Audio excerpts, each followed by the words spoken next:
सद्गुरुनाथ महाराज की जय. ധ്രുവചരിത്രം സമർപ്പിക്കുമ്പോൾ ഈ ധ്രുവചരിത്രം നാരദൻ പണ്ട് പ്രചേതസുകളുടെ സത്രയാഗത്തിൽ പാടി എന്നാണ് ഇവിടെ സമർപ്പിച്ചു. ആതോദ്യം വിദുദൻ ശ്ലോകാൻ സത്രേ ഗായത് പ്രചേതസാം. ഇപ്പോൾ മൈത്രേയ മഹർഷിയോട് വിതുരൻ ചോദിക്കുന്നു, പ്രചേതസുകൾ ആരാണ്? നാരദൻ അവിടെ പോകാൻ എന്താ കാരണം ചോദിച്ചപ്പോഴാണ് ധ്രുവന്റെ പരമ്പരയിൽ അങ്കന്റെ പേരുള്ള മഹാരാജാവ് ഉണ്ടായിരുന്നു. അങ്കന്റെ പുത്രനായിട്ട് വേനൻ ജനിച്ചു. വേനന് പേര് പറയുന്നതിനാൽ വേനലിൽ പറയാമായിരുന്നു. അത്രയും ജനങ്ങൾ ചൂടാക്കി അയാൾ. കാട്ടിൽ പോയി നായാട്ടം ചെയ്യാറുണ്ട്, വേട്ടയ്ക്ക് പോകാറുണ്ട്. ഈ വേനൻ നാട്ടിൽ തന്നെ ജനങ്ങളെ കൊല്ലാൻ തുടങ്ങി. ഇപ്പോൾ ജനങ്ങളൊക്കെ രാജാവോട് പറഞ്ഞു, ഞങ്ങൾ വേണോ അല്ല നിന്റെ മകൻ വേണോ? ഞങ്ങൾ വേണമെങ്കിൽ മകനെ കാട്ടിലാക്കിക്കോളൂ, കാട്ടിലേക്ക് കടത്തി വിട്ടോളൂ. വേനൻ വേണമെങ്കിൽ ഞങ്ങൾ കാട്ടിലേക്ക് പോയിക്കോളാം. അപ്പോൾ രാജാവ് വിചാരിച്ചു, നിങ്ങൾ രണ്ടുപേരും പോകണം, ഞാൻ പോയിക്കോളാം. അത് പാതിരാത്രി അർദ്ധരാത്രിയിൽ സ്വയം പുറപ്പെട്ട് ചെന്നു ഈ അംഗമഹാരാജാവ്. പിന്നെ വേനൻ രാജ്യഭരണം ഏറ്റെടുത്തു.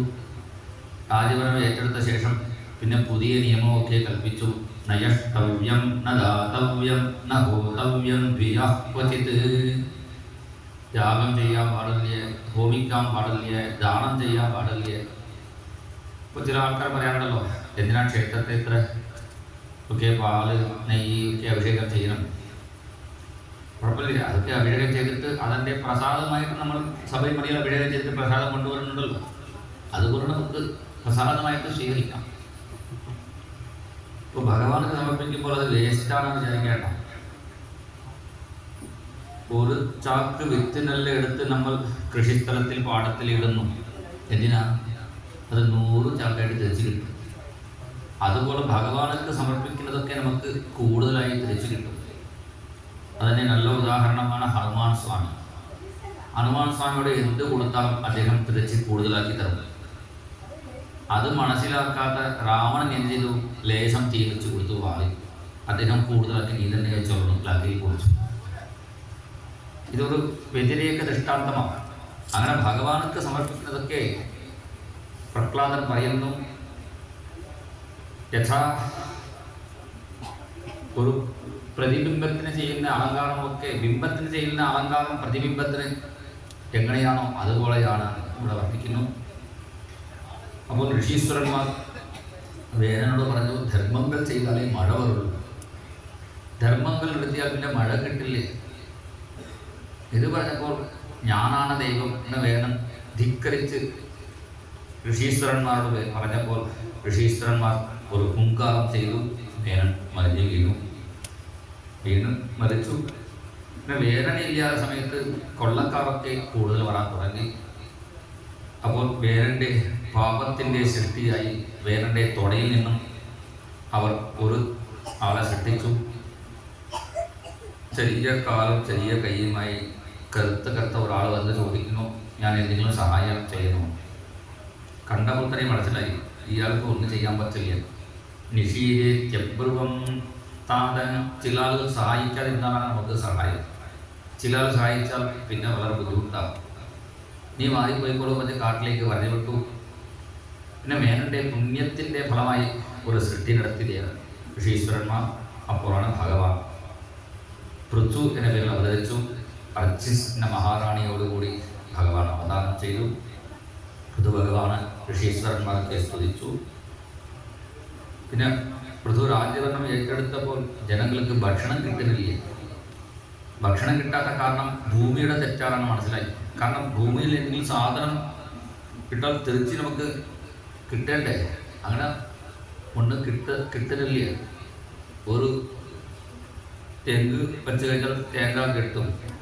അങ്ങനെ ഓരോരോ ബീജം നമുക്ക് സമർപ്പിക്കുമ്പോൾ തിരിച്ച് കിട്ടേണ്ടേ? അങ്ങനെ അവർക്ക് കൃഷിസ്ഥലത്തിൽ ഒന്നും കിട്ടാതായി. ഇപ്പം ഭൂമിയെ ശിക്ഷിക്കാൻ പുറപ്പെട്ടു. ഭൂമിദേവി പശുവിൻ്റെ രൂപം എടുത്ത് ഓടി. അപ്പം ഭൂമിയോട് പറഞ്ഞു, കുട്ടികൾക്ക് ഇവർക്കൊക്കെ ഭക്ഷണം കൊടുക്കണം എന്ന് പറഞ്ഞപ്പോൾ ഭൂമിദേവി പറഞ്ഞു, ഇവർ വേണ്ട വിധത്തിൽ ധർമ്മം ചെയ്തിട്ടില്ലേ, അതുകൊണ്ടാണ് ഞാൻ ഭക്ഷണം കൊടുത്തിട്ടില്ല. അപ്പോൾ ഭൂമിയിൽ നമ്മൾ വിത്തിനെല്ലിട്ട് തിരിച്ചു കിട്ടാത്ത കാരണം ധർമ്മം ചെയ്യുന്നത് കൊണ്ടാണ്. ധർമ്മം നിർത്തിയാൽ എന്താകും? പിന്നെ ഭൂമിയിൽ നിന്ന് ഒന്നും കിട്ടില്ല. അപ്പോൾ ഭൂമിദേവിയോട് പൃഥു ഭഗവാൻ പറഞ്ഞപ്പോൾ ഓരോരോ ആളും ഓരോരോ പൈക്കുട്ടിയും പാത്രവും ആയി വന്നു. വേണ്ടവർ ദേവന്മാരും അസുരന്മാരും യക്ഷൻ കിണ്ണർ ലോകത്തിലേക്ക് സകലരും ഭൂമിയിൽ നിന്നും എന്തൊക്കെ വേണോ അത് പാല് പോലെ കറന്ന് സ്വീകരിച്ചു എന്നാണ് അവിടെ വർണ്ണിക്കുന്നു. പിന്നെ പൃഥു ഭഗവാൻ യാഗം ചെയ്യുന്ന സമയത്ത് ഇന്ദ്രൻ കുതിരയെ കൊണ്ടുപോയി. അപ്പോൾ കുതിരയോട് ആ ഇന്ദ്രനോട് യുദ്ധം ചെയ്യാൻ വിജിതാസ്വന്മാരുടെ പൃഥ്വിൻ്റെ പുത്രൻ പുറപ്പെട്ടു. അപ്പോൾ ചില രൂപങ്ങൾ കാണിച്ചു ഇന്ദ്രൻ. ഒരു സന്യാസിയുടെ വേഷവും പിന്നെ ഒരു നഗ്നനായിട്ടുള്ള സ്വാമിയാരുടെ വേഷം അങ്ങനെയൊക്കെ കാണിച്ചത് കൊണ്ടാണ് ജൈനമതവും ബൗദ്ധമതവും ഉണ്ടായി എന്നാണ് അവിടെ വർണ്ണിക്കുന്നു. പിന്നെ ബ്രഹ്മാവ് പറഞ്ഞു ഈ യാഗം നിർത്തിക്കോളൂ. ബ്രഹ്മാവ് പറഞ്ഞപ്പോൾ യാഗം അവിടെ നിർത്തി. അപ്പോൾ ഭഗവാൻ യാഗകുണ്ഡത്തിൽ നിന്നും പ്രത്യക്ഷപ്പെട്ട് പൃഥുവോട് ചോദിക്കുന്നു, നിനക്ക് എന്താണ് വരം വേണം? നമ്മളോട് ഭഗവാൻ ഒന്നും വരം എന്താണെന്ന് ചോദിക്കുന്നില്ലേ?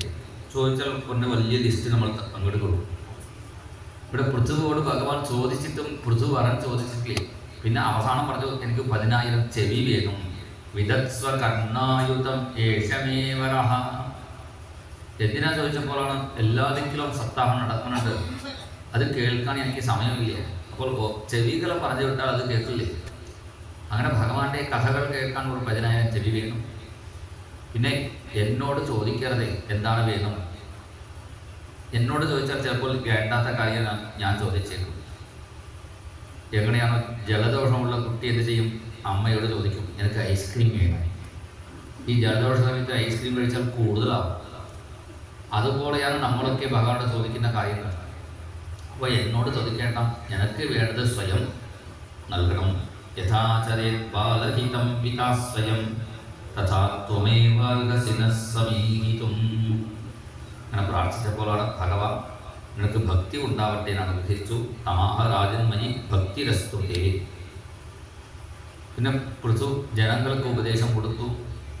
ഒരു രാജാവായിരിക്കുന്നവർ ജനങ്ങൾക്ക് ഭൗതിക സുഖം മാത്രം കൊടുത്താൽ പോരാ, നല്ല റോഡ് ഇട്ട് തരുന്നു, പിന്നെ കറണ്ടും ഒക്കെ കൊടുക്കുന്നു, പിന്നെ ട്രാൻസ്പോർട്ട്. അങ്ങനെ ജനങ്ങൾക്ക് ഭൗതിക സുഖമൊക്കെ കൊടുക്കുന്നത് എന്തിനാ? സുഖമായിട്ട് ജീവിക്കാൻ വേണ്ടിയാണ്.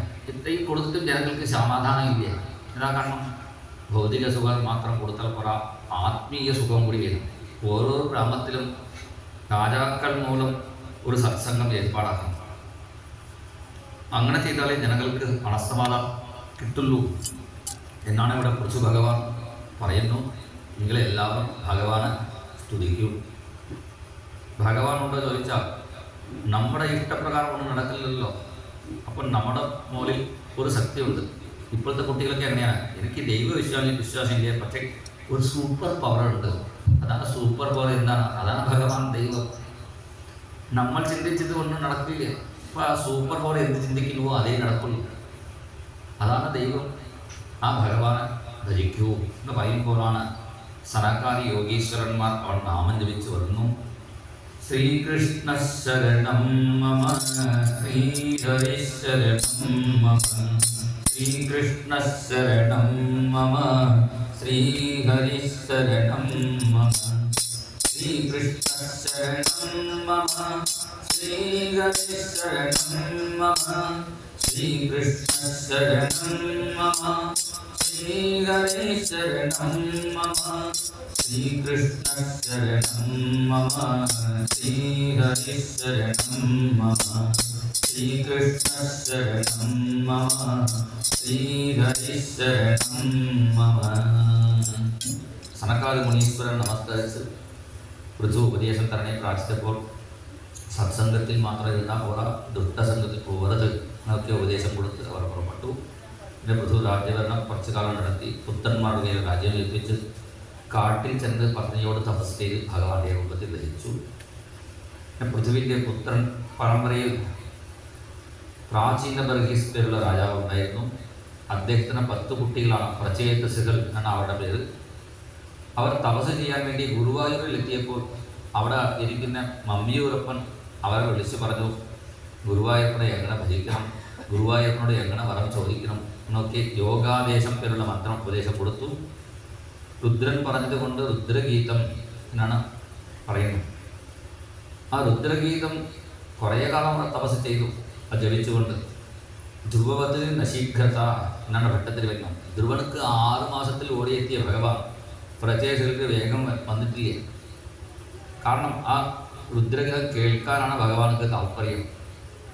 ആ സമയത്ത് പ്രാചീന ബഗേശന് നാരദൻ പുരന്തിന ഉപാഖ്യാനം എന്ന കഥ പറഞ്ഞ് അദ്ദേഹത്തിന് ഉപദേശം കൊടുത്തു. അദ്ദേഹത്തിനെയും ജ്ഞാനമാർഗത്തിലേക്ക് തിരിച്ചുവിട്ടു. പിന്നെ കർമ്മമാർഗത്തിൽ നിന്നും അദ്ദേഹം ജ്ഞാനമാർഗത്തിലേക്ക് ചെന്നു. തപസേ കപിലാശ്രമത്തിൽ ചെന്ന് തപസ് ചെയ്ത് ഭഗവാനെ പ്രാപിച്ചു. പുരഞ്ജന ഉപാഖ്യാനം പറഞ്ഞു, ഈ നമ്മുടെ ശരീരം ഒരു കൊട്ടാരം പോലെയാണ്. ഈ കൊട്ടാരത്തിൽ സ്ഥിരമായിട്ട് ജീവിക്കാൻ പറ്റില്ല. ഈ ശരീരമാകുന്ന കൊട്ടാരം ഇവിടെ ഉപേക്ഷിച്ച് പോകും മുമ്പ് സ്വന്തമായി നമുക്ക് ഒരു വീട് കണ്ടെത്തണം. നമ്മുടെ സ്വന്തമായ സ്ഥലം ഭഗവാന്റെ തിരുവടിയാണ്. അവിടെ നമ്മൾ എത്തിച്ചേരണം എന്നാണ് അതിൻ്റെ സാരം. പിന്നെ പ്രചേതസരുടെ മുന്നിൽ ഭഗവാൻ പ്രത്യക്ഷപ്പെട്ടു. അവരെ സ്തുതിയൊക്കെ ചെയ്തു. അവരോട് ഭഗവാൻ കല്യാണം കഴിച്ചോളാൻ പറഞ്ഞു. അവർ പറഞ്ഞു, കല്യാണം കഴിച്ചാൽ ബന്ധമാവില്ലേ? അപ്പോൾ ഭഗവാൻ പറഞ്ഞു, മദ്വാർത്തായാതയാമാനാം ന ബന്ധായ കൃതാമതാഹ. കല്യാണം കഴിച്ച് ദമ്പതിയായിട്ട് ഭാഗവതം വായിച്ചാലോ, ദമ്പതിയായിട്ട് ക്ഷേത്രത്തിൽ പോയി ഭഗവാനെ തൊഴുതാലോ ആ ഗൃഹസ്ഥാശ്രമം ബന്ധനമാവില്ലേ? അത് തന്നെ മുക്തിയാണ്. ദമ്പതിയായിട്ട് ഭക്തി ചെയ്താൽ അത് മുക്തിക്ക് സാധനം. രാമകൃഷ്ണ പരമഹംസൻ ശാരദാദേവിയോട് ഭക്തി ചെയ്തിരുന്നു. അതുപോലെ ദമ്പതിയായിട്ട് ഭക്തി ചെയ്താൽ അത് ഭാഗ്യം തന്നെയാണെന്ന് ഭഗവാൻ പറഞ്ഞപ്പോൾ അവർ വിവാഹം കഴിച്ചു. പിന്നെ അവരുടെ സപ്തയാഗത്തിലാണ് നാരദൻ ധ്രുവചരിത്രം പാടി എന്ന് പറഞ്ഞുകൊണ്ട് 4ാം സ്കന്ധം സമർപ്പിച്ചു. പിന്നെ 5ാമത്തെ സ്കന്ധത്തിൽ മനുവിൻ്റെ ജ്യേഷ്ഠപുത്രനായ പ്രിയവ്രതൻ്റെ കഥ പറഞ്ഞിരിക്കുന്നു. പ്രിയവ്രതോ ഭാഗവതഃ